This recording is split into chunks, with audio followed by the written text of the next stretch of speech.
पप्पा, हां बेटा. भारत आणि पाकिस्तान या फाळणीला कोण जबाबदार होतं? ओके.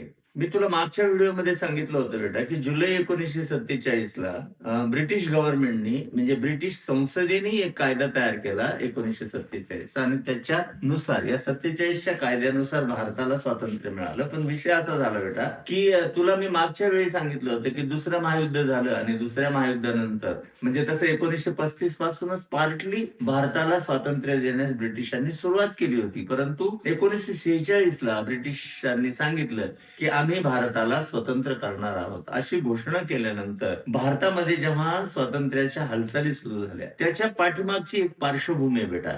तू जो प्रश्न विचारलास की भारत आणि पाकिस्तानच्या फाळणीला जबाबदार कोण, तर असं निश्चित असं आपल्याला म्हणता येणार नाही. जो आरोप केला जातो की याला गांधी जबाबदार होते, याला काँग्रेस जबाबदार होते, तर ही वस्तुस्थिती नाहीये बेटा. त्याचं कारण असं आहे की भारतामध्ये जे मुस्लिम आहेत त्यांच्यामध्ये इतकी असुरक्षितता निर्माण झाली होती जेव्हापासून भारताला स्वतंत्र करण्याची चर्चा सुरू झाली होती. आणि हा वाद खूप आधीपासूनचा आहे बेटा. तुला नावच सांगायचं झालं तर तुला इक्बालचं नाव माहिती असेल, जे शायर होते पाकिस्तानचे, जे गाणं तुला माहिती असेल, त्याच्यावरून तुझ्या लक्षात येईल, सारे जहां से अच्छा हिंदुस्तान हमारा. तर हे जे कवी इक्बाल होते ना, मोहम्मद इक्बाल यांनी 1904 मध्ये हे गीत जे आहे ते लिहिलेलं होतं. आणि त्यांनी स्थापना केली अखिल भारतीय मुस्लिम लीगची 1906 मध्ये ढाक्याला. आणि याच मुस्लिम लीगच्या वतीनं त्यांनी त्याच वेळी मागणी केली की पाकिस्तान हे स्वतंत्र राष्ट्र झालं पाहिजे. आणि